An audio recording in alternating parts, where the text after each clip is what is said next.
By the time Marilyn Carter reached the restaurant, her feet ached in that old familiar way, like she had been standing on worry instead of concrete all day.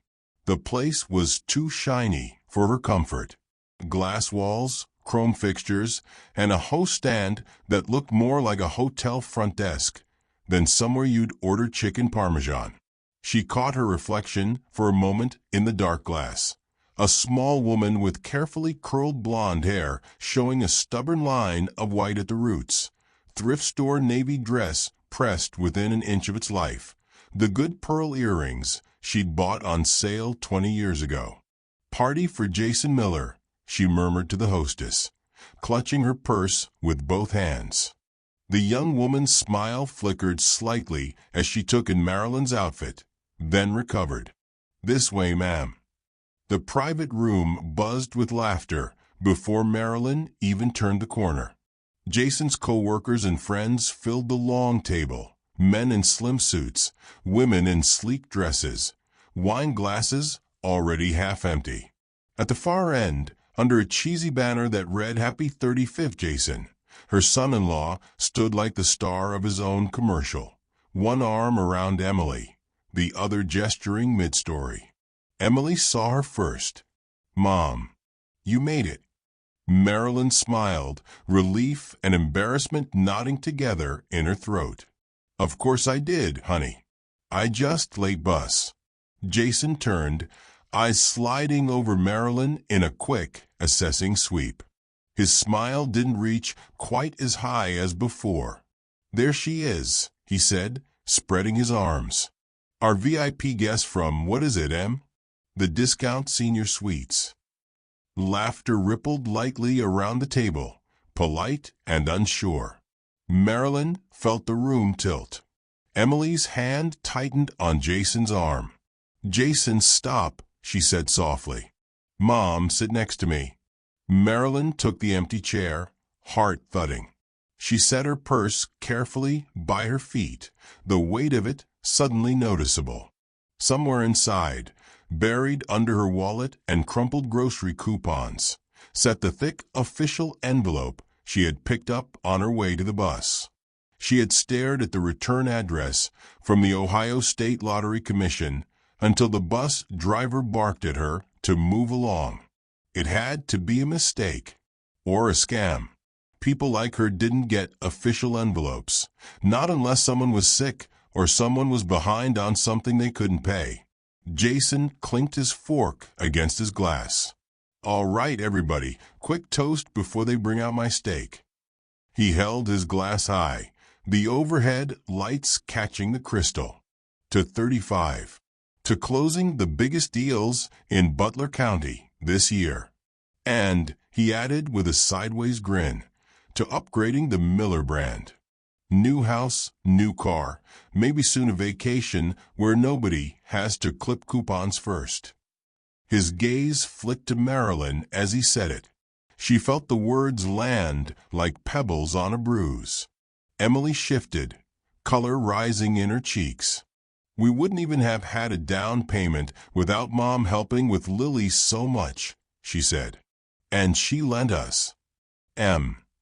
Jason's voice sharpened just enough. "We don't need to bore everyone with domestic details."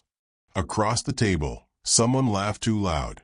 Another man leaned over and murmured something about how not everyone is born into opportunity. Marilyn looked down at her hands, knuckles pale against the linen napkin. She thought of last week, counting out $20 bills at the kitchen table so Emily could cover the utilities, pretending it was extra she happened to have. She thought of the grocery store too, the fluorescent lights, the hum of the coolers, the endless parade of tired faces. Of Howard Green, all sharp elbows and grumbling, who always chose her lane, always muttered about his aching knees, always brightened when she slid a small, steaming styrofoam cup of coffee toward him. On the house, she would say, though it really came off her own break, "The world's too cold not to have a hot drink, Mr. Green."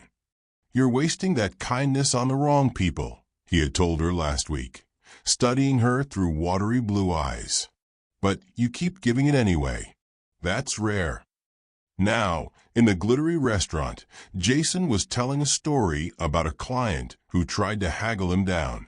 People with no money are always the loudest about how it should be spent, he joked. Isn't that right, Marilyn? The table's polite laughter came again, sharper this time. Marilyn's face burned. She swallowed back the words that rose up about hospital bills, about the second job she had taken when Emily was a baby, about the house she and her late husband had lost when his heart gave out and the insurance didn't cover enough. Instead, she shifted her foot, accidentally kicking her purse. The envelope inside crunched softly. She glanced down. The corner of it had worked its way free of the zipper, white and official-looking. Her own name typed neatly in the little window. Marilyn Carter.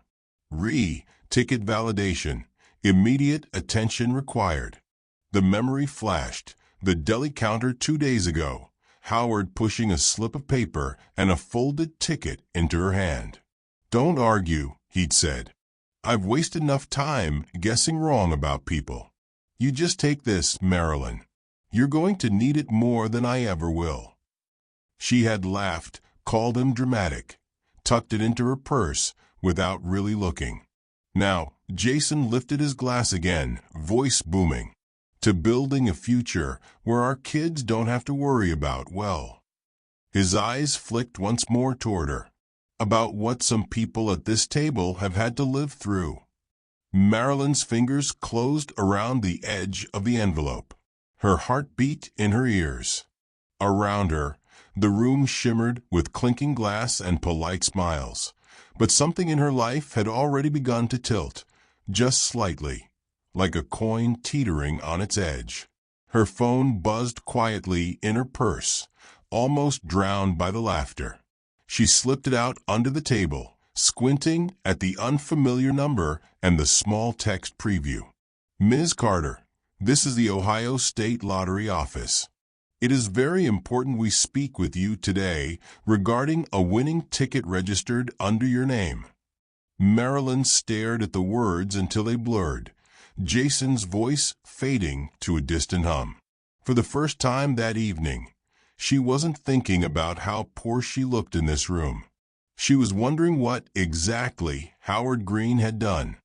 The next morning, Marilyn woke before the alarm, heart already pounding like it had heard something she hadn't caught yet.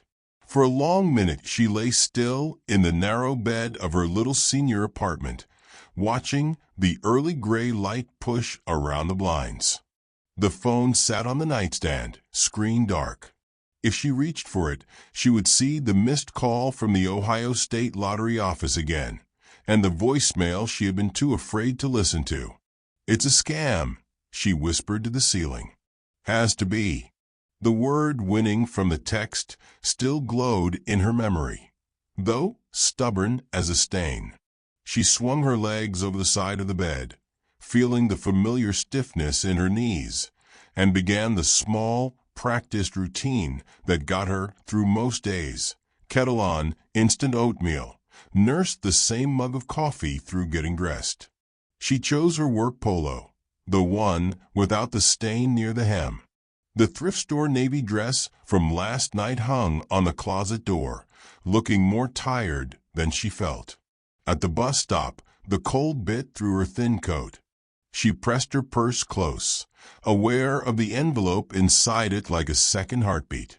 She could almost feel the crisp edge against her palm, even though she hadn't touched it since the restaurant. Don't start dreaming, Marilyn, she muttered. Dreaming's expensive. The grocery store greeted her with its usual chorus. Automatic doors exhaling warm air, the squeak of carts, the hum of refrigerated cases. She tied on her apron, pinned her name tag straight, and headed for her lane. By 8:30, the line had already stretched down the aisle. People loaded the belt with cereal and frozen dinners and the occasional bouquet of flowers, their faces a mix of hurry and distraction. Marilyn scanned and bagged, smiled and nodded. made small jokes that bounced off tired eyes. Mid-morning, her phone buzzed in her apron pocket. She didn't take it out. Management frowned on phones, and besides, she already knew who it probably was. If it was real, it would still be real when her shift ended. If it wasn't, no sense getting her hopes up now.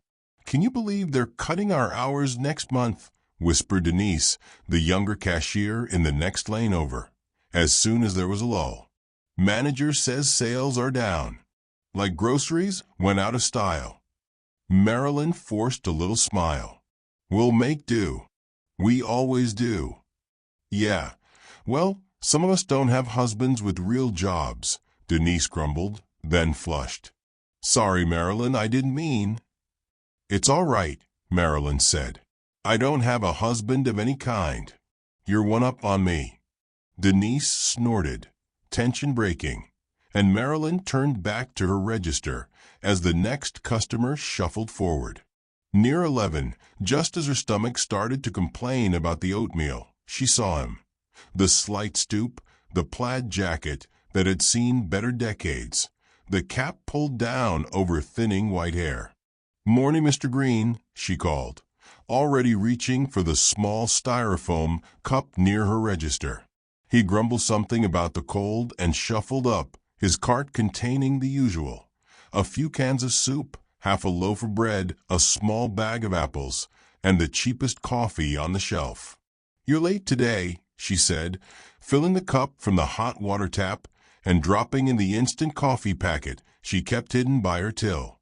"I'm old. Not a race anymore," he said, but his hand wrapped around the cup with almost greedy gratitude. "You keep this up, they're going to accuse you of favoritism." "They can put it in my permanent record," Marilyn said. "Cereal coffee smuggler." That startled a chuckle out of him. For a moment he just stood there breathing in the steam, eyes half closed. "How's the knee?" she asked. "Still giving you trouble?" "It's giving the doctors a new boat, that's what it's doing." He shook his head. "They want to swap it out like a bad tire. I told them, this one's carried me farther than they'll ever walk." Marilyn smiled, scanning his items. "You let me know if you need someone to drive you to the appointment. I'm off Thursdays after 2. He opened one eye, looked at her sharply. "You can't keep doing that." "Doing what?" "Giving away time you don't have." He nodded toward the clock. "You work more hours than half these kids." She shrugged, cheeks warming. "I'm used to being tired. Besides, my Lily loves it when I can pick her up from school. Beats aftercare." He snorted. "That husband of your daughter's ought to be ashamed of himself." Marilyn's hand stilled on the scanner. "He works hard," she said automatically. "Real estate stressful." "Stressful," Howard echoed. "That what we call greed now." Her heart gave a small jump. He just wants the best for Emily and Lily. Sure, he does. As long as the best looks good on a brochure. Howard took a sip of coffee, eyes never leaving her face. "You ever wonder why he talks so much louder when money comes up and you're in the room?" She thought of the night before, the toasts, the sideways glances, the jokes about coupons. The way her cheeks had burned while everyone laughed. "I try not to take it personal," she said softly. "Well, that's your problem," he muttered. "You don't take enough personal." The next customer in line shifted, clearing his throat. Marilyn finished scanning Howard's groceries, telling herself not to chew on his words. Old men with sore knees often had sore opinions to match. "That'll be $12.58, she said. He pulled out his worn wallet, fingers fumbling. Before he could fish out the coupons he always brought, she keyed in a discount, dropping the total. "You forgot to scan this," he said, waving the little slips of paper. "I didn't forget." She smiled. "Store promotion today. Be kind to Grumpy Senior's Day." He snorted again, but there was warmth in it. As he tucked the receipt into his pocket, He leaned in slightly. "You know what I was before all this?" he asked, nodding down at his sagging coat, his scuffed shoes, the cart that carried his week. "You told me you used to do some kind of building," she said. "Contractor, right?" "That's what I told you," he said. "Truth is, I used to own half the buildings you can see from this parking lot. And a few Jason would sell his britches to get listed." She blinked. "You're kidding." "Do I look like I'm kidding?" he growled. "I was one of those visionary developers they write profiles about. Man who turned cornfields into commerce. Only problem with standing on top of something is people get real interested in how to pull you off." Marilyn glanced at the growing line. "Mr. Green, maybe we—" "Don't Mr. Green me like I'm losing my marbles," he said, though there was no real anger in it. "Listen, this is what I'm telling you." He lowered his voice just enough that she had to lean in. "I had it all. More money than that son-in-law of yours fantasizes about when he's shaving in the morning. And I learned something the hard way. Money doesn't change people. It just gives them a bigger stage to be exactly who they are." Her mouth went dry. What happened? What always happens. Family, papers, smiles with teeth in them. His jaw tightened. "They left me enough to buy cheap coffee and complain about my knee. Took the rest. I spent a long time asking God why he let me be such a fool." He glanced at the steaming cup, then back at her. "Then I started paying attention to who bothered to treat me like I hadn't disappeared." His eyes softened just a fraction. "A cup of coffee, a chair, someone who remembers how you take your sugar. That's worth more than a penthouse full of people hoping you'll kick off and leave them the curtains." Marilyn's throat ached. She thought of all the little kindnesses she had handed out like loose change over the years, never expecting anything back. Most days, they felt like drops of water hitting a stone. Small, vanishing, futile. "I just do what I can," she said. "Exactly," he replied.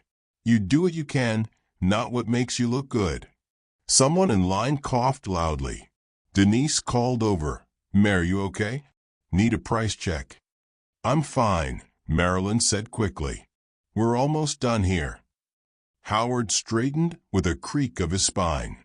"Point is," he said more briskly now, "I spent a lot of years regretting where my money went. These days, I'm more interested in where what's left ends up." She laughed, trying to shake off the intensity. "Well, if you're looking for suggestions, I know a girl with a Barbie obsession and a grandmother with a leaky sink." "I'm not talking about donations," he said. "I'm talking about decisions."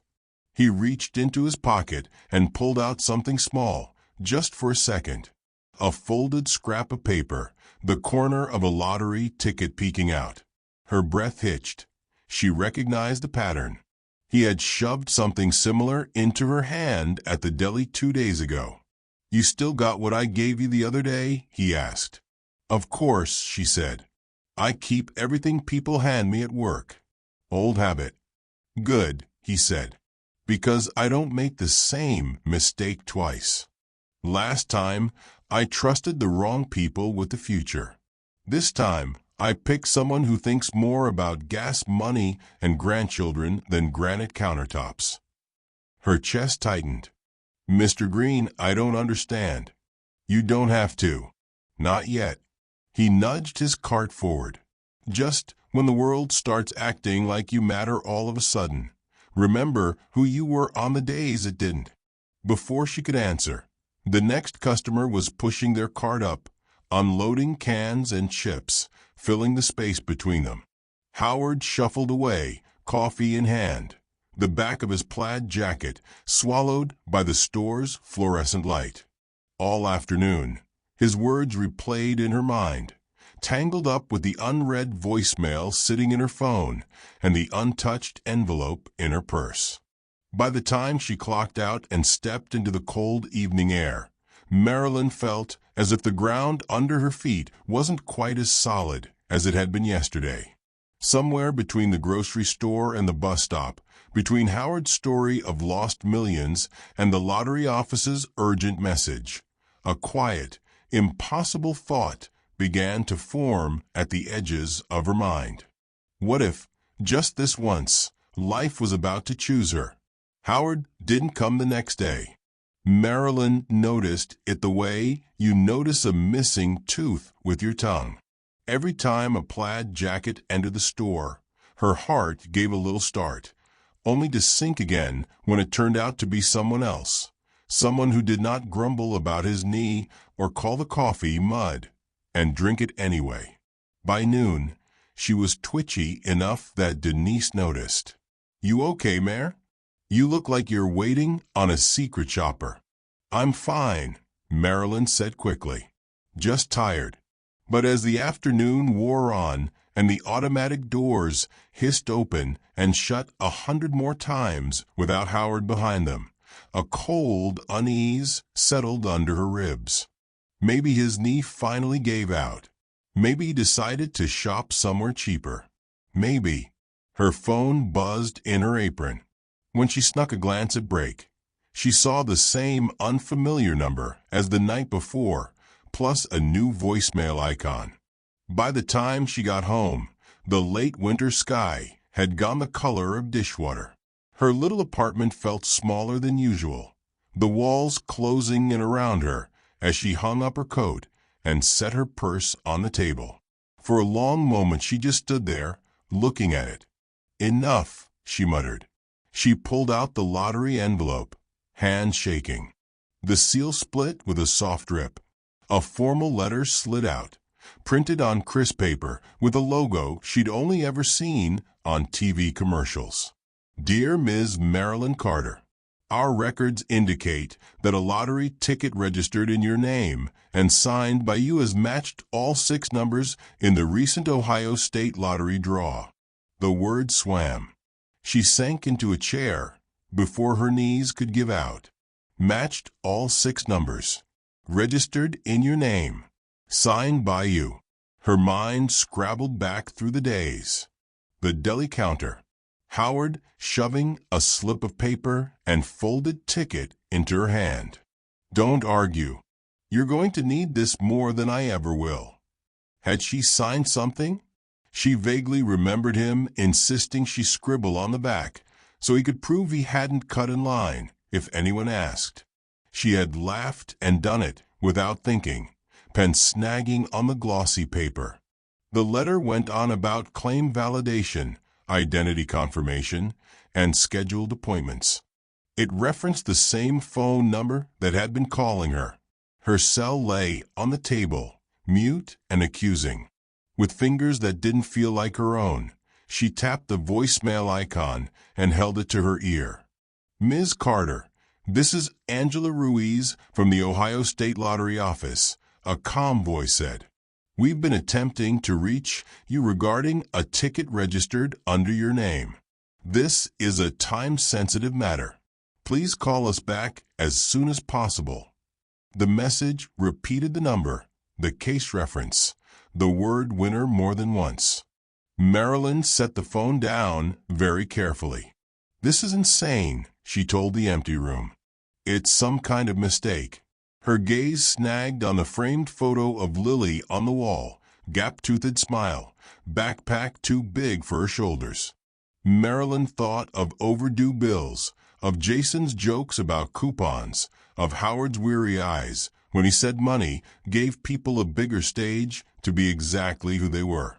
She swallowed, picked up the phone, and dialed. "Mom, why didn't you call me last night?" Emily's voice trembled between anger and worry as she poured coffee into mismatched mugs the next morning. "You're just sitting on this?" "I needed to sleep on it," Marilyn said, though she hadn't slept much at all. "I kept thinking, what if I misunderstood? What if it's a scam and I drag you into it?" They were squeezed around the small kitchen table in Emily and Jason's house. The new subdivision still smelled faintly of fresh paint and new carpet, but the bills pinned under a magnet on the fridge looked just like Marilyn's.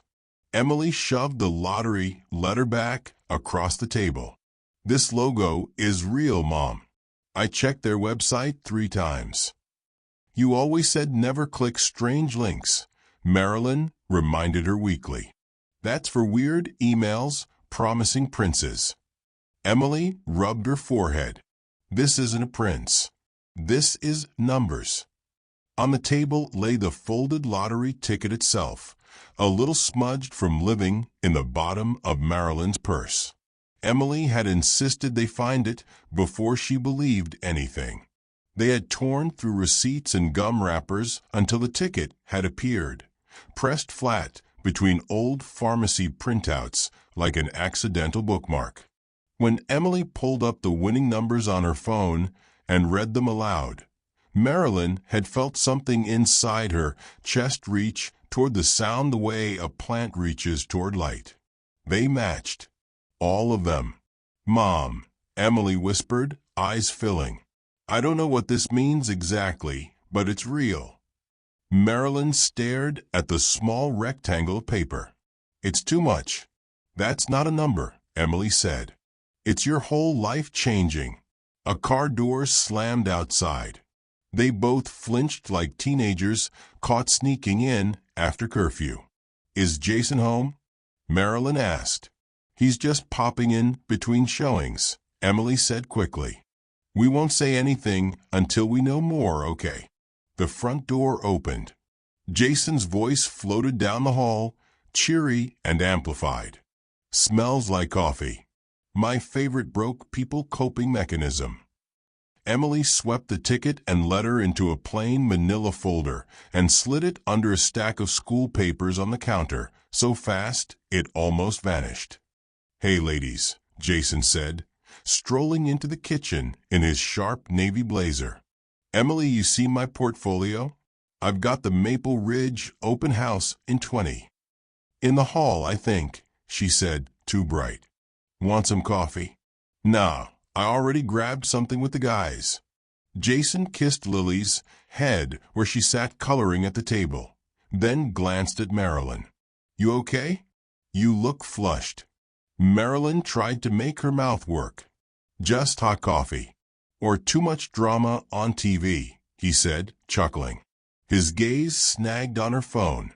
"Hey, I saw you got a call from some office yesterday when you were at the store. You let it go to voicemail." Emily stiffened. "You were looking at my mom's phone?" "It lit up when she set it on the table Sunday," he said with a shrug. "Some state office, right? You in trouble with parking tickets, Marilyn?" He laughed like it was a harmless joke, but there was a little hook in the sound. "Probably just a survey," Marilyn said, matching his casual tone with an effort. "Asking why I buy off-brand cereal." Jason smirked. "Tell them it's because your son-in-law doesn't make enough to upgrade you. Yet." He plucked a slice of toast from a plate. "Anyway, I gotta run. Big fish today. You two behave." When he was gone, Emily exhaled so hard her whole body deflated. "See," she whispered. "He notices everything. If we tell him now, before you even talk to them, Mom, he'll start planning what to spend it on before you know what it really is." Marilyn looked at her daughter, really looked. At the tiredness around her eyes, the little crease between her brows that hadn't been there before Jason's career took off.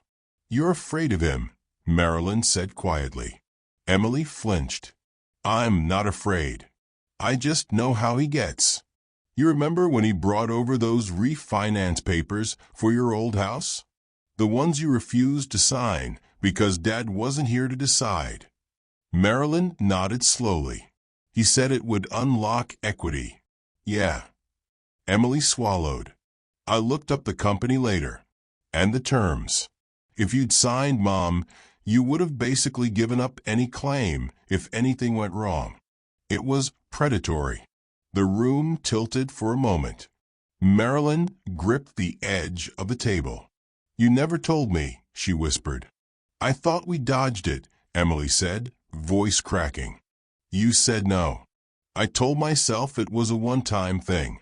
But if he gets wind that you might have money, she trailed off, eyes filling again. I just want you safe. For once. A knock at the mental door of her life. That's what the lottery felt like now. Not a miracle, not yet, but a pounding she couldn't pretend not to hear anymore. Call them, Emily said. Today. I'll come with you. We'll go downtown. You don't have to do this alone. The Ohio State Lottery District Office did not look like the magical place of TV commercials. It was beige and efficient, with plastic chairs, a ticket redemption counter, and a metal detector that beeped sullenly when Marilyn walked through. Emily squeezed her hand. Mom. Breathe.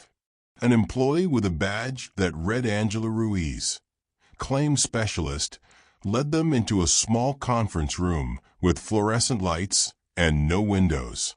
All right, Ms. Carter, she said, businesslike but kind. First, I'm going to verify your identity and the ticket. Then we'll talk about next steps, okay? Marilyn slid her driver's license across the table with trembling fingers. Angela checked it, then picked up the lottery ticket as gently as if it were a newborn. These numbers were drawn on Saturday night, she said. The ticket was scanned at a participating retailer but not claimed. It's registered in our system under your name and signature, which we see here. She turned the ticket over. There, in faint pen, was Marilyn's looping handwriting, as familiar as her own face. I honestly don't remember signing it, Marilyn said. That happens, Angela said. Sometimes people sign when they buy a ticket or when a friend gives it to them. This one was purchased by a Mr. Howard Green and designated as a gift. She glanced up. Does that name ring a bell? Marilyn's chest tightened. He's the customer at my store. Was. Mr. Green came in 2 weeks before the draw, Angela went on, consulting a folder. He asked a lot of questions about how to make sure any winnings would go to someone specific, not next of kin. He left written instructions with our office and with an attorney. He was very clear that, if this ticket won, you were the sole owner. Emily covered her mouth with her hand. Is he okay? Marilyn asked, though she already knew. Somehow. Angela's expression softened. I'm sorry to tell you he passed away last week. Natural causes. His attorney has been trying to contact you as well. We coordinated with them before sending this letter. The room went very, very quiet. Howard complaining about his knee. Howard chuckling over contraband coffee. Howard saying he was more interested now in where what was left of his money ended up.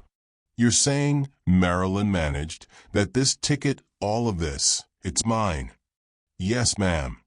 Angela slid a printed summary across the table. The number at the bottom made Marilyn's vision blur. More zeros than she'd ever seen near her name. Before taxes, the jackpot amount is... Please don't say it out loud, Marilyn blurted. It felt superstitious, like naming something would make it vanish. Angela smiled faintly. Fair enough. The important thing is, you are the winner of a very substantial prize. You are not obligated to tell anyone outside your legal and financial advisors until you're ready. In fact, I strongly recommend you don't. Emily let out a breathy laugh that sounded half hysterical. You have no idea how much we agree with that. Angela's eyes flicked between them. We have had a few interesting phone calls in the last 24 hours. People claiming to represent you, asking what a potential win would mean for their investment plans. She didn't name names, but her tone told its own story. We do not discuss details with anyone but the registered claimant. Ever. Heat crawled up Marilyn's neck. She thought of Jason's casual comment about the state office, the way his eyes sharpened just a fraction when money came up. Ms. Carter, Angela said gently, I know this is overwhelming. You don't have to decide anything about payouts today. You will meet with a financial advisor and, if you choose, your own attorney. Mr. Green's attorney would also like to schedule time with you. They have an additional note and some personal effects he left in your name. Personal effects? Marilyn repeated. A small box, I'm told. Documents? Mostly. Mr. Green was very particular. Angela paused.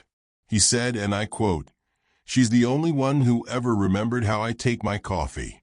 I trust someone like that more than anyone who ever sat in my boardroom. Tears burned behind Marilyn's eyes.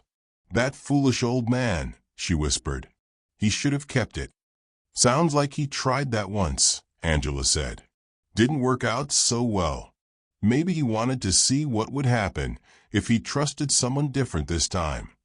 On the ride home, the city blurred past the bus windows, car lots, billboards, the edges of neighborhoods she'd cleaned houses in long ago. Emily sat beside her, clutching the envelope of lottery documents like it might float away. Mom, she said finally, whatever we decide, whatever you decide, we do it smart. On your terms. Not Jason's. Not anybody else's. Marilyn looked down at her own hands resting in her lap, the same hands that had wrung up canned soup and diapers for decades, that had wiped Lily's tears, that had poured coffee into a paper cup for a grumpy old man who turned out to have been something entirely different. For 62 years, life had mostly happened to her. Now, for the first time, it felt like life was stepping back, folding its arms, and saying, Well, what are you going to do? She didn't know yet, but she knew one thing with a clarity that made her sit up straighter as the bus hissed to a stop. Whatever happened next, she could never go back to being the woman Jason made fun of over a dinner table, small and apologetic and grateful for scraps.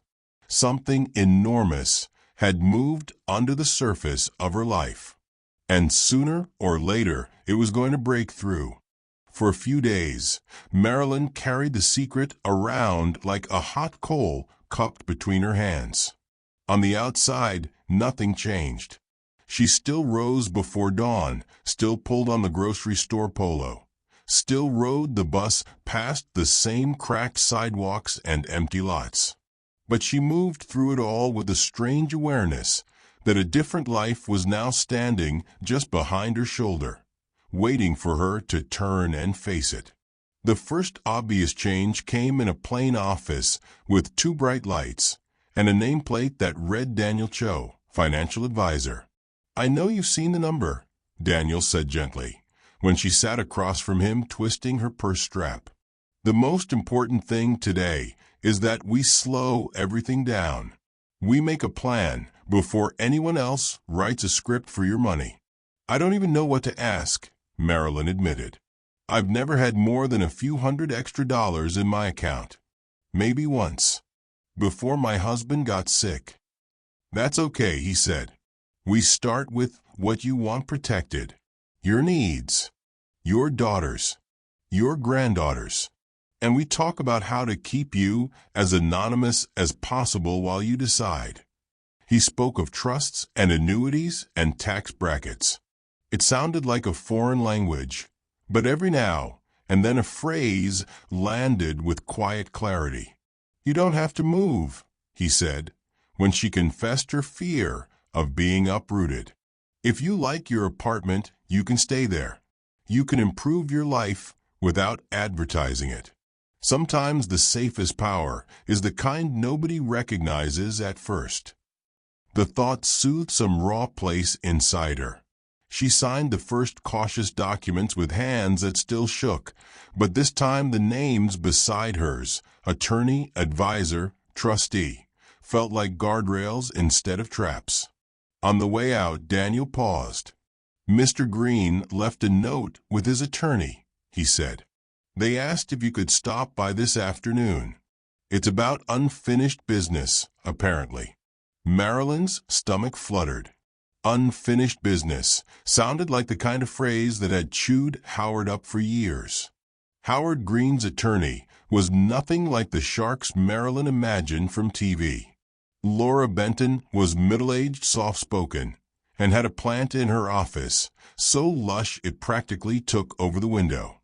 Mr. Green was difficult but very clear-headed, she said, sliding a small, battered metal box across the desk. He insisted this go only to you. The box was the size of a shoebox, its lid dented at one corner, the metal smell faintly like old pennies. A strip of masking tape stretched across the top, with Marilyn's name written in blocky, shaky letters. Inside lay a stack of manila folders, some yellowed with age, others crisp.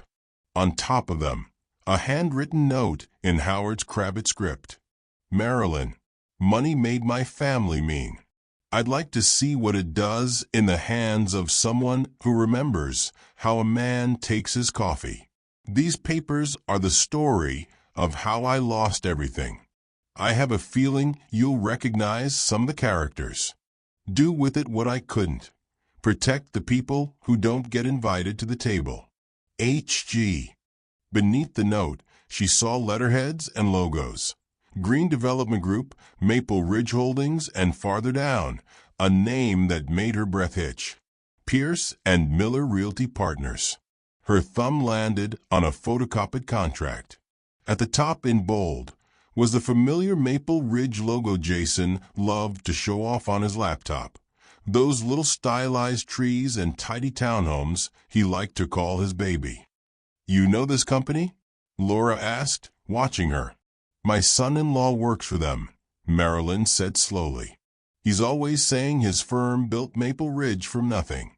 Laura's mouth tightened. Mr. Green would have disagreed.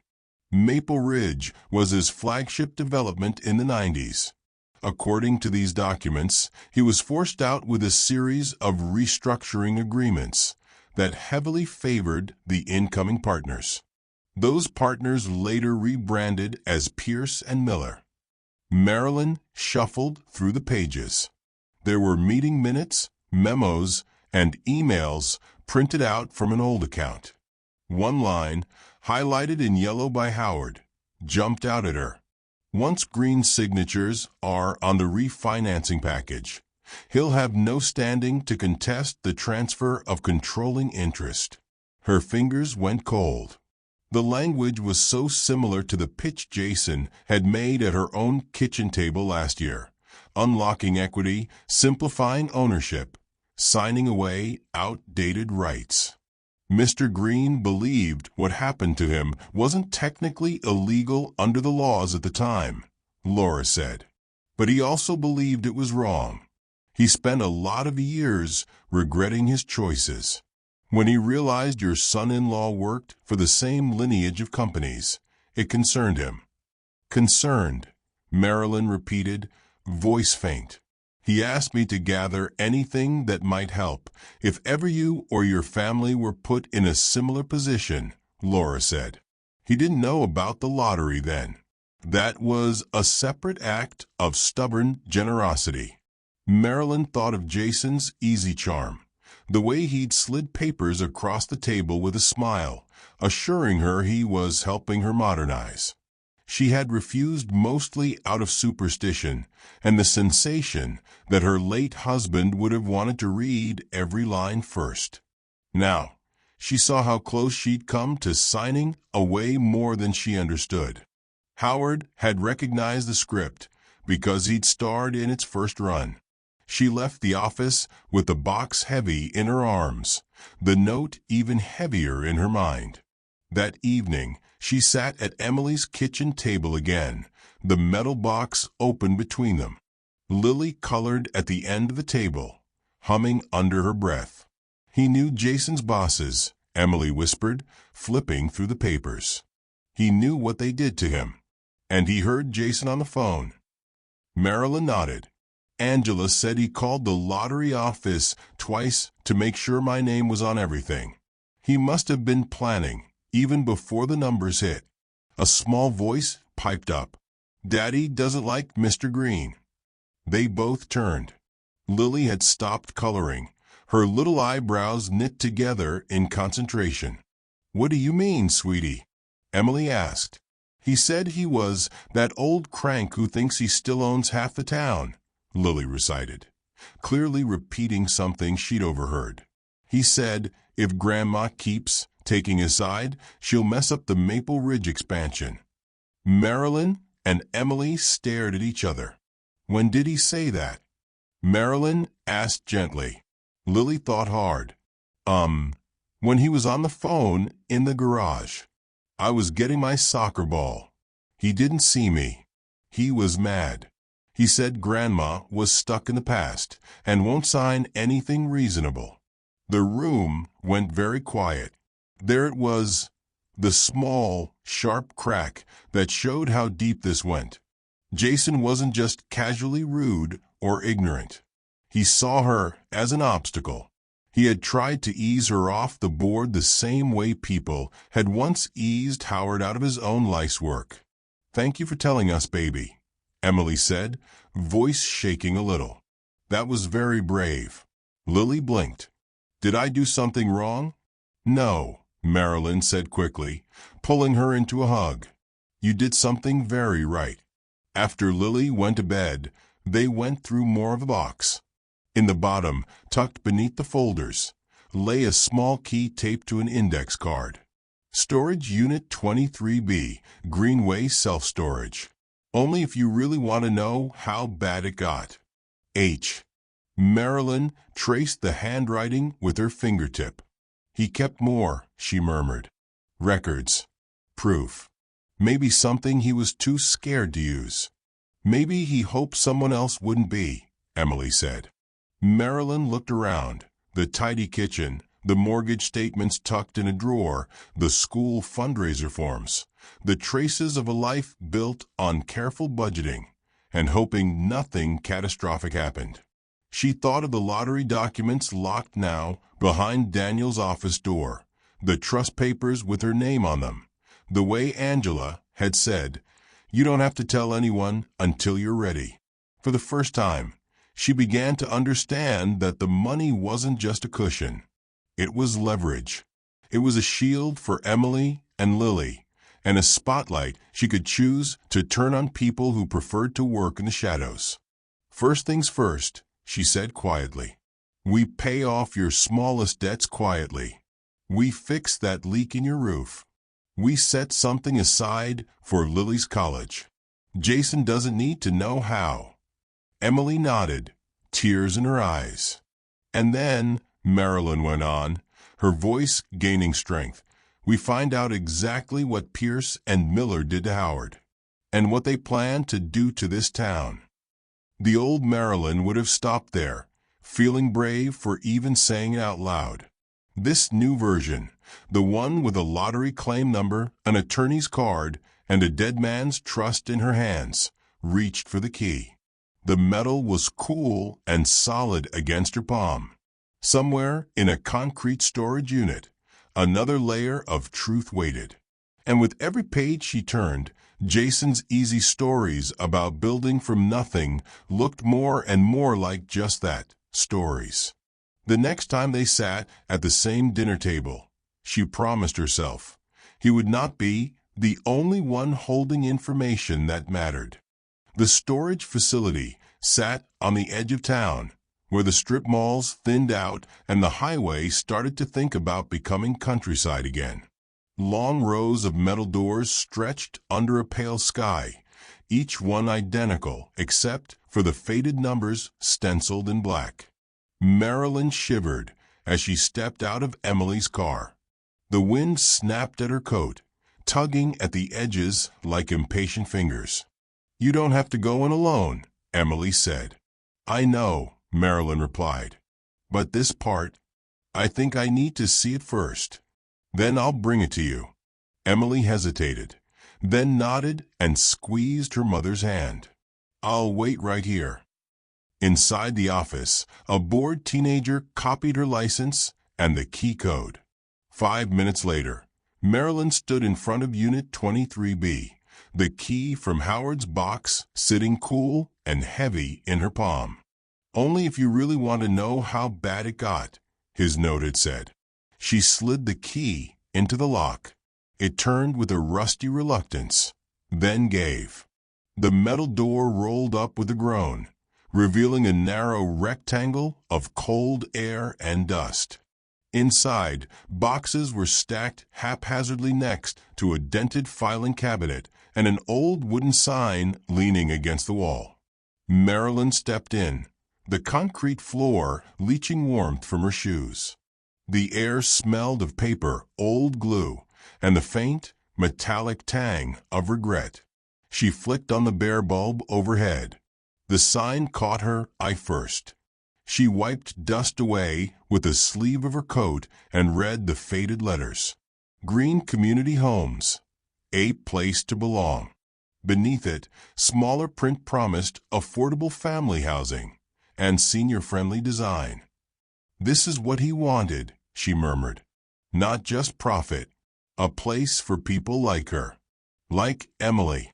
Like Lily, someday. She pulled open the top drawer of the filing cabinet. Folders bulged, labels curling. Maple Ridge, original plans, community center agreements, easements, and Rights OF Way. She picked up a folder at random and opened it. There were glossy photos of empty fields, then early construction. Foundations, framing, workers in hard hats.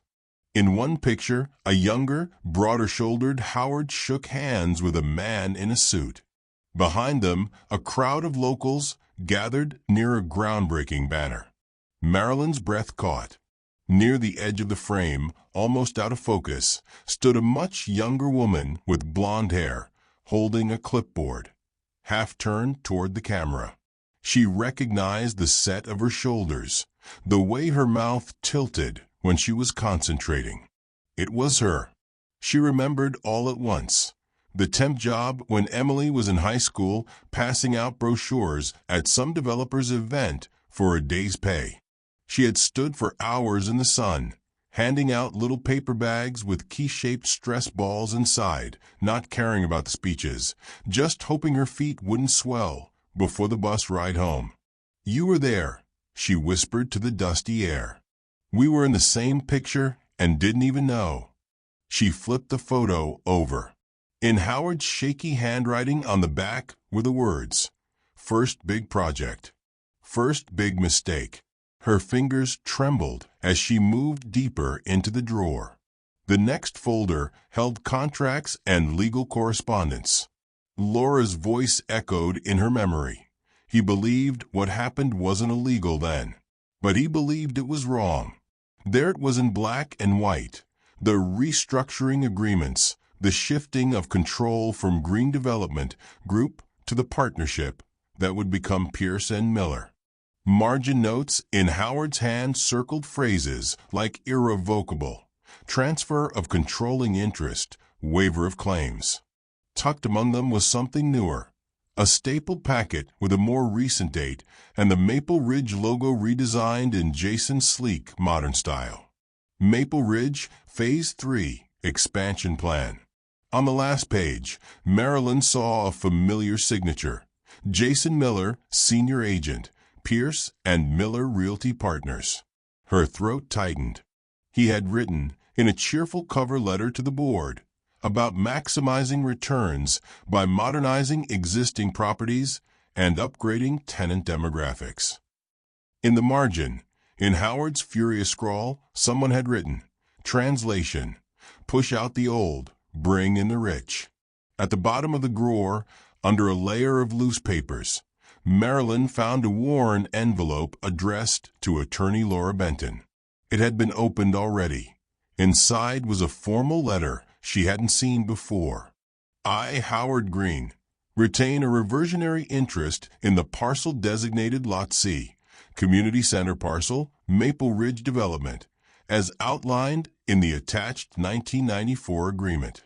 If the parcel is ever used or slated to be used in a way that eliminates community access or senior services promised in the original plan, I direct that any rights I still hold shall pass upon my death to Marilyn Carter, whom I appoint as community steward.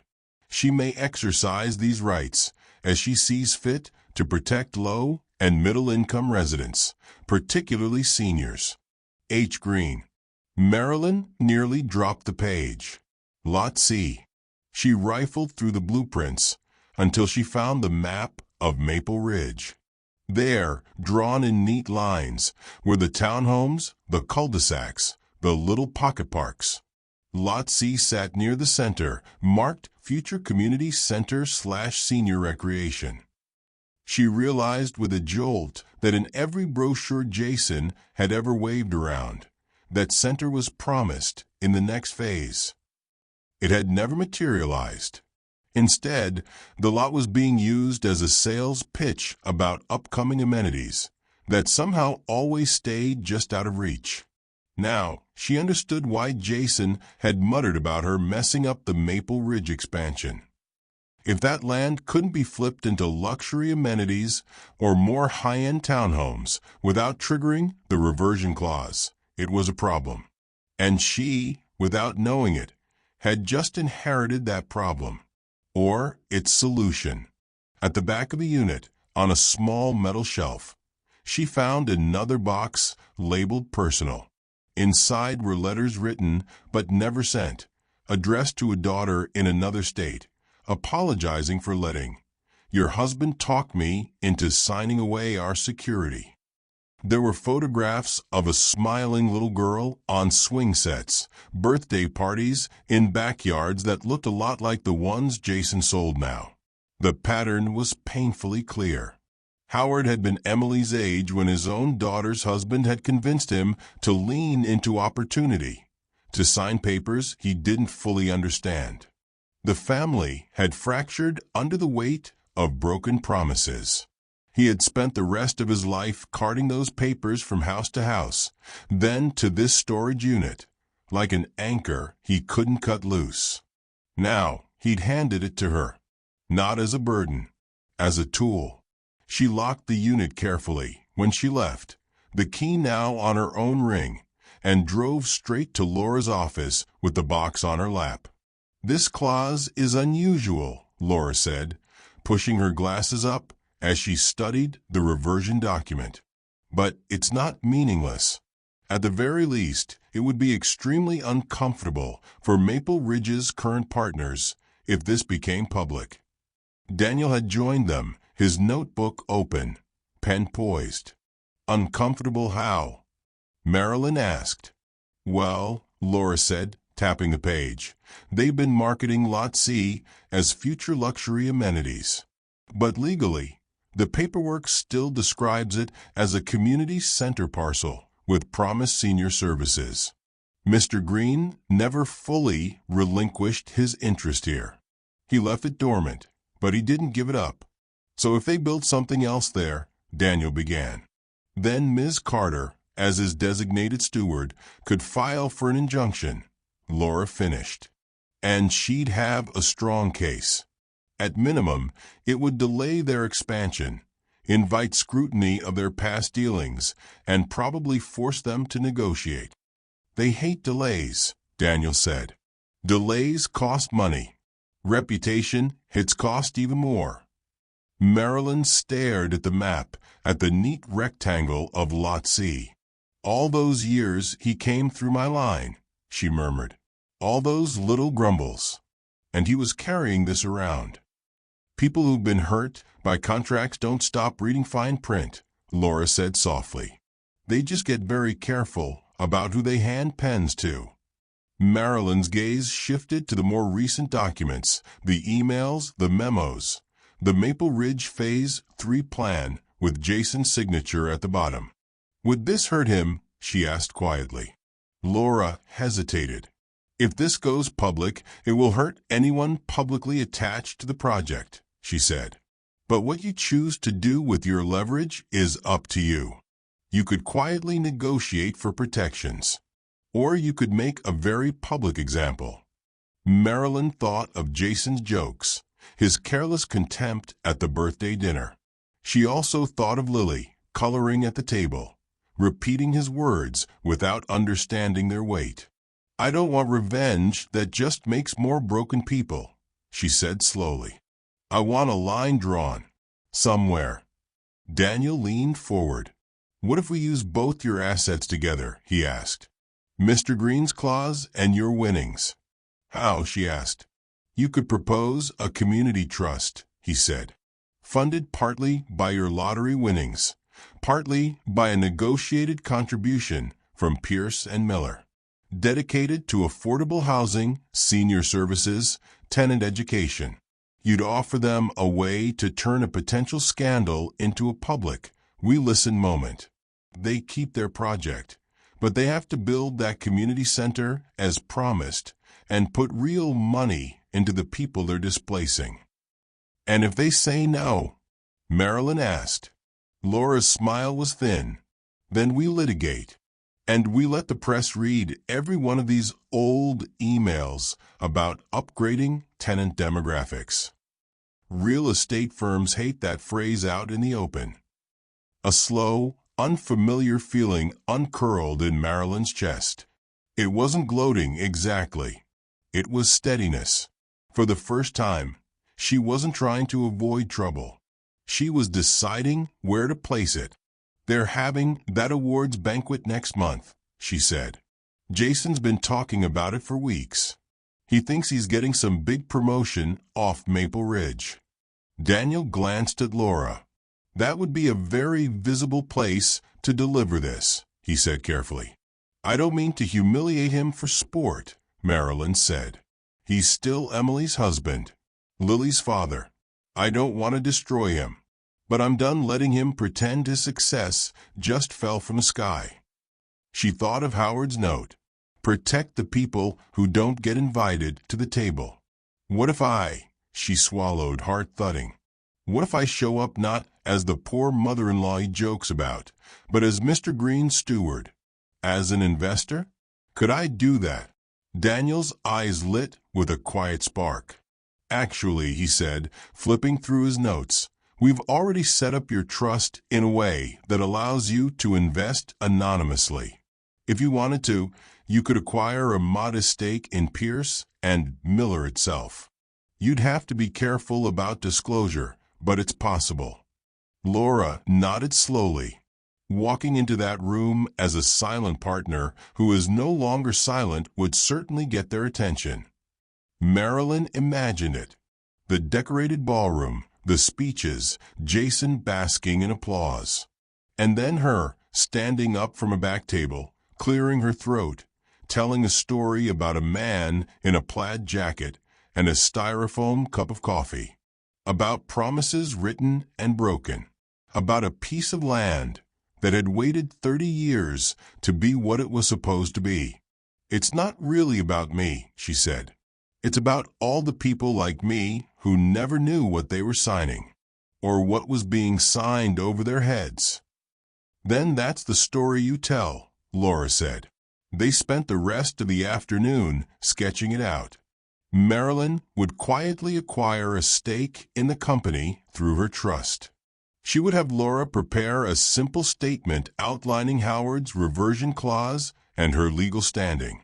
Daniel would help her draft the outline of a green community fund, seeded with a portion of her winnings, dedicated to housing and services in the very neighborhoods Maple Ridge touched.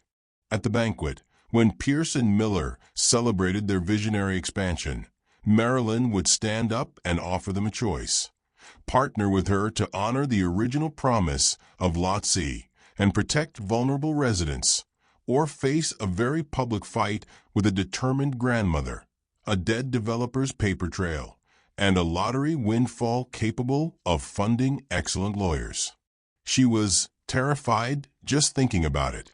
But beneath the fear there was something else, a quiet, solid sense that this, finally, was what her kindness had been leading toward all along. Not a payday, a say. That night, alone in her apartment, she practiced in front of the bathroom mirror. Her reflection looked tired, but steadier than before, blonde hair pulled back, eyes clearer. "My name is Marilyn Carter. she said softly, meeting her own gaze. I bag groceries. I ride the bus. I remember how people take their coffee. And thanks to a man you all forgot about, I now have a seat at this table. She smiled, just a little. Money doesn't change people, she murmured, echoing Howard. It gives them a bigger stage to be who they are. At the banquet, Jason would get his stage. So would she. The hotel ballroom glowed with the kind of light that made everything look more expensive than it was. White tablecloths, gold chairs, a stage framed by banners. Pierce and Miller Realty Partners, Visionary Awards Night. Marilyn smoothed her simple dark dress and checked, for the 5th time, that the folded papers in her small clutch were still there. Her hair was softly curled, the same blonde it had always been, but tonight she had let a stylist at a budget salon fuss over it a little. Not flashy, just seen. Mom, you look beautiful, Emily whispered at her side. You have to say that, Marilyn murmured back. I gave birth to you. They sat near the back, at a table with a few junior agents and their spouses who didn't know quite what to make of the older woman in their midst. Marilyn let the cheerful chatter wash over her. On the stage, a slideshow of smiling realtors and shiny houses played on repeat. Jason moved through the crowd like a ship cutting through water, all navy suit and perfect teeth. He clapped backs, shook hands, tossed practice jokes toward the higher-ups clustered near the front. Every so often, his gaze skimmed the room. When it landed on Marilyn and Emily, he did a small double take. He came over a few minutes later, carrying the easy grin he used with reluctant clients. Well, he said. Didn't expect you here, Marilyn. Fancy place for a grocery polo, huh? She smiled politely. They let me in anyway. I told Emily it'd be boring for you, he went on. Lots of market talk. Big words. Emily's jaw tightened. Mom has sat through worse, she said. She survived high school board meetings. Jason chuckled, unbothered. Well, enjoy the rubber chicken. Big night for Maple Ridge. His voice warmed. We're announcing Phase 3. Finally turning that empty lot into something high-end. I might even be saying a few words about it. Marilyn felt a small, cold click inside her. Lot C. He still thought of it as empty. Congratulations, she said. It must feel good, standing on top of something. He frowned slightly, thrown by her tone, then shrugged it off. It's what I've worked for. Some people get lucky breaks, some of us grind. Anyway, I gotta get back up front. Wish me luck. He left without waiting for an answer. Emily turned to her. Are you sure about this? She whispered. We can still just walk away. Take your money, disappear. Let them do what they're going to do. Marilyn looked at the stage, at the Pierce and Miller partners, laughing over glasses of champagne. She thought of the storage unit, of the dusty sign that said a place T.O. belong, of Lot C sitting there like an unfinished sentence. I've been walking away my whole life, she said quietly. From arguments, from unfairness, from rooms where people talked over me. Howard didn't give me this just so I could buy better curtains. Emily's eyes shone, but she nodded. The lights dimmed. A partner in a silver tie took the stage, welcomed everyone, and launched into a speech about market share and strategic positioning. Awards were handed out. Agents posed with plaques. When Jason's name was called for outstanding growth, he went up to thunderous applause, cheeks flushed with pleasure. Thank you, he said into the microphone, voice smooth. When I started at Pierce and Miller, I was just a kid from nothing, trying to climb. Now I get to help shape communities. Maple Ridge has been my baby, and Phase 3 is going to. He gestured, and the screen behind him lit up with a rendering of sleek townhomes, a glassy fitness center, manicured lawns. In the center, where Lot C sat on Howard's old map, a sparkling private clubhouse glowed. "Raise the bar again," Jason finished. "We're transforming that underused patch of dirt into a luxury hub. Our investors are thrilled. Our tenants are lining up. This is what visionary development looks like." Polite, admiring sounds rippled through the room. Marilyn felt her fingers tighten around the clutch. On cue, one of the partners stepped up, beaming. "Speaking of investors," he said, "tonight we're proud to introduce a new silent partner who has recently taken a stake in our firm and shown particular interest in the Maple Ridge project. She's asked for a few minutes to speak about community stewardship. Ms. Marilyn Carter." For a heartbeat, the room didn't move. Then every head turned. Jason froze, smile curdling at the edges. "What?" he blurted into the live microphone, before catching himself. Marilyn's legs felt made of air and stone at once, but she stood. Emily squeezed her hand hard before letting go. She walked toward the stage, aware of whispers starting up like wind through grass. At the steps, the partner offered her a steadying hand. Jason stared as if watching a stranger put on his shoes. "Thank you," Marilyn said when she reached the microphone. Her voice sounded small in the big room, but the audio carried it clear to the back wall. "I'll try not to take up too much of your time. Some of us have early shifts in the morning." A ripple of polite laughter loosened the air. "My name is Marilyn Carter," she went on. "Most days, I ring up groceries at the Jefferson Avenue store. I live in a little senior apartment. I clip coupons. I know what it feels like to count coins at the gas pump." Jason shifted, color rising in his face. The partners exchanged wary glances. "I also," she said, "remember how people take their coffee, including a man named Howard Green, who used to come through my lane every week and complain about his knee." The name moved through the room like a current. The older partners straightened. A few younger agents frowned in confusion. "Some of you knew him as a developer," Marilyn continued. "The man who started Green Development Group. The man who had a dream called Green Community Homes. The man who built the first phase of Maple Ridge." She gestured, and the screen behind her changed. No one on stage had touched the controls, but someone at the tech booth, primed by Laura's earlier instructions, switched the image to an old photo. The Maple Ridge groundbreaking. Howard shaking hands with a suited man, a crowd behind them, a younger Marilyn half-turned at the edge of the frame. "I only knew him as a customer who liked his coffee too hot," she said. "He told me once that money doesn't change people.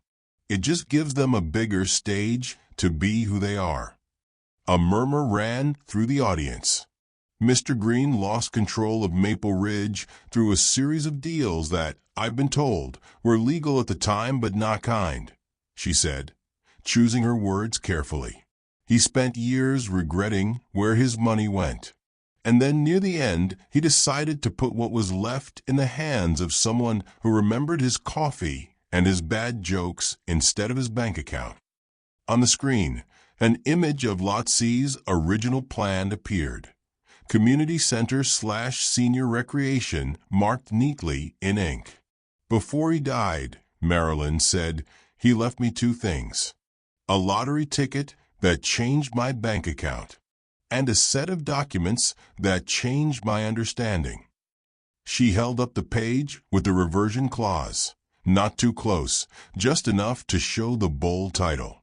"This paper says that the little underused patch of dirt you just saw on that slick rendering," she nodded toward Jason, "was promised as a community center. A place for families and seniors. A place to belong. Mr. Green never gave up that promise. He passed it to me, and he called me a community steward. Silence fell, heavy and bright. Somewhere near the front, someone coughed. "I don't want to stop progress," Marilyn said. "I like nice things as much as anyone. But I know what it feels like to be priced out, pushed out, talked over. To be the person everyone assumes doesn't matter in the room." She let her gaze flick, briefly, to Jason. His jaw was clenched so tight she could see the muscle jumping. "I also know what it feels like to be given a chance to do something different," she said. "Thanks to Mr. Green's strange sense of humor and timing, I now have resources and legal standing I never asked for.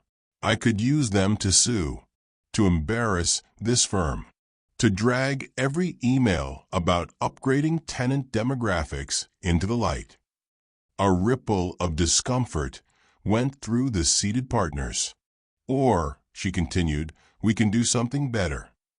This was the moment Daniel had circled 3 times in her notes. She took a breath. "I'm here to offer Pierce and Miller a choice," she said. "Join me in creating the Green Community Fund, seeded with a portion of my lottery winnings and a matching contribution from this firm. Use Lot C for what it was promised for, a real community center with senior services, not a gated clubhouse. Commit in writing to fair rent practices and relocation assistance for any long-term tenants affected by your expansions." On the screen, a new rendering appeared, one Daniel had commissioned quietly. A bright, approachable community building on Lot C, seniors and children mingling, a small plaque on the wall reading Green Center. "In return," Marilyn said, "I agree not to pursue an injunction on your current plans, as long as they comply with the original covenant. I stand beside you at that ribbon cutting instead of across from you in a courtroom. And I publicly support Maple Ridge as a development that kept its word to the people who live there." She let the offer hang in the air. A partner stepped forward, clearing his throat. It was the founder, Mr. Pierce, his hair white now, his eyes sharp. "Ms. Carter," he said slowly, "this is highly irregular." "Sir," Jason blurted, "you don't have to listen to this. She doesn't understand the market. She—" "Jason," Pierce said without looking at him, "I am speaking." The room murmured. Jason's mouth snapped shut. Pierce studied Marilyn for a long moment. "I knew Howard," he said. "We did good business and bad together. He always was sentimental about that community center. I told him the numbers didn't work. He told me numbers weren't the only thing that mattered," Marilyn replied quietly. "He died wondering if he'd been a fool. I'd like to let him rest easier." A small smile ghosted over Pierce's mouth. "You've already taken a stake in our company through your trust," he said. "Our attorneys briefed us. You are, whether Jason knew it or not, one of those investors he keeps congratulating himself for attracting." A low ripple of surprise moved through the crowd. That was the final twist Jason hadn't seen. While he boasted about big fish, one had already slipped into the tank. "If we refuse your proposal," Pierce went on, "what will you do?" Marilyn looked down at the papers in her hand, then back up. "I'll take Mr. Green's story to the tenants, to the press, and to a courtroom if I have to," she said. "I'll fund legal aid for every senior who gets a notice they don't understand. I'll stand in every grocery aisle and tell anyone who'll listen exactly what happened the last time you restructured a man like him. I don't want that fight, but I won't walk away from it." A hush fell. Then, slowly, Pierce nodded. "Ladies and gentlemen," he said, turning back to the microphone, "it seems our firm has been presented with an opportunity to show that we can learn from our past." His gaze flicked to the Maple Ridge slide, then to Jason, "and that we value integrity over aggressive spin." He extended his hand to Marilyn. "Ms. Carter," he said, voice carrying. On behalf of Pierce and Miller, I accept your proposal in principle. We'll iron out the legal details with Ms. Benton and our team. But consider this an agreement. Lot C will become the Green Community Center. And this firm will fund the Green Community Fund alongside you. The room erupted, not in the smooth, controlled applause of earlier awards, but in a rougher, more human noise. Some agents looked stunned. Others looked relieved. A few, especially the ones who'd grown up in the area, actually cheered. Jason stood rigid on the edge of the stage, color drained from his face. Now, Pierce added, his tone cooling, as for Mr. Miller. Every eye swung to Jason. Your initiative on Maple Ridge has been energetic, Pierce said. But your recent attempts to contact Ms. Carter's financial representatives without authorization, and your repeated dismissive remarks about the very residents who built our client base, are not in line with this firm's values. Marilyn blinked. She hadn't known about that last part. Apparently, the lottery office had quietly forwarded notes. Effective immediately, Pierce said, you are removed from the Maple Ridge project. You will take some time to reconsider how you speak about the people whose roofs you sell them. Your future here will depend on what you learn. It wasn't a firing. It was, in some ways, kinder than Marilyn had expected.